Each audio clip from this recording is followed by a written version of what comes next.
हे आहेत कुळीद, हे गावरान कुळीद आहेत, मी गावावरून आणलेले आहेत। तर या कुळदाची आमटी पावसाच्या दिवसात आमच्या घरात 2 ते 3 वेळा अगदी बनते। घरात सगळ्यांना आवडते आणि पावसाच्या दिवसात या आमटीची चव खरंच खूप चांगली येते। तर हे जे कुळीद आहेत तर ते मी साफ करून घेतले, कारण याच्यामध्ये दगड वगैरे असतात।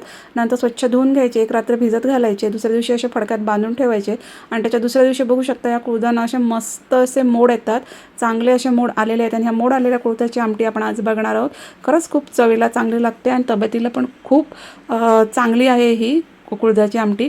तर कुकरमध्ये काढून घेतले, 2 ते 3 वेळा मी हे कुळीद स्वच्छ धुवून घ्यायचे आणि नंतर मग याच्यामध्ये आपल्याला पाणी घालायचं आहे आणि एक छोटा कांदा आहे तो बारीक चिरून घालायचा आहे आणि त्याच्यासोबत अगदी थोडं मीठ घालायचं आहे। तर इथं अगोदरच मीठ घातल्यामुळे काय होतं की कुळदाचं असं मस्त असा फ्लेवर बाहेर येतो आणि त्याच्यामुळे आपली जी आमटी आहे ना ती चवीला खूप चांगली होते। तर कुकर लावून घेतला आणि याच्या मस्त अशा 5 ते 7 शिट्ट्या द्यायच्या, कारण कुळीद थोडा शिजायला कठीण असतो। आणि आता कुळीद बघा मस्त असे माझे शिजून झालेले आहेत, बघू शकता एकदम मस्त, एकदम बारीक होतोय कुळीद एकदम। तर छान असा कुळीद शिजलेला आहे। आता आमटी कशी करायची ते बघूया। तर हे ओल्या नारळाचं वाटण आहे, म्हणजे कांदा खोबऱ्याचं वाटण आहे, ते मी इथं आमटीत वापरणार आहे। तर तेल गरम करून घेतलं आहे भांड्यामध्ये, तुम्हाला हवं तेवढं फोडणीसाठी तेल घ्या आणि भरपूर ठेचलेला लसूण इथं वापरायचा, तो परतवून घ्यायचा। लसणाचा थोडा हलका वास यायला पाहिजे, नंतर हिंग घालायचा थोडासा। नंतर मग मी याच्यामध्ये मालवणी माझा भाजका मसाला आणि हळद घातलेली आहे।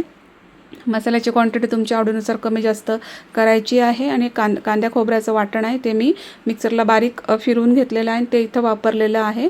आणि थोडंसं पाणी पण घालायचं आणि हे जे वाटण आहे ते ह्या मसाल्यासोबत आहे ना चांगलं अगदी परतवून घ्यायचं। एकदम पारंपरिक ही रेसिपी आहे। त्याच्यामध्ये मी 2 आमसुलं घातलेली आहेत, आमसुलं आवर्जून घाला, टेस्ट खरंच खूप चांगली येते ही आमटीची।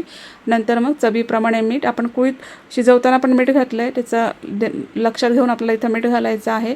त्यातले जे मगाशी जे शिजवलेले कुळीद होते त्यातले अर्धे कुळीद मी मिक्सरला फक्त 2 फेरे दिलेले आहेत आणि ते ॲड केलेले आहेत आणि बाकीचे कुळीद मी अख्खेच इथे वापरलेले आहेत।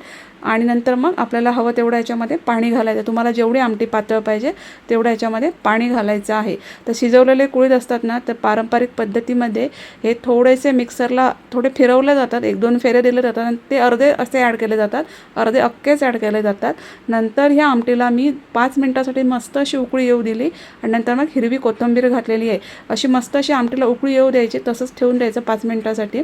अशी चांगली उकळी आली ना की त्या आमटीची चव आहे ना ती अजून खूप चांगली येते। आणि बघू शकता मस्त अगदी आपली कुळदाची आमटी इथं तयार झालेली आहे, भातासोबत खूप अप्रतिम लागते।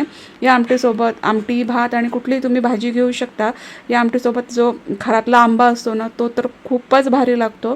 तर मस्त अशी ही कुळदाची आमटी झालेली आहे। तुम्हाला ही कुळदाच्या आमटीची रेसिपी कशी वाटली ती कमेंट्समध्ये नक्की सांगा। जर हा व्हिडिओ आवडला असेल तर त्याला लाईक करा, शेअर करा, माझ्या चॅनलला नक्की सबस्क्राईब करा। भेटू नेक्स्ट व्हिडिओमध्ये। थँक्यू।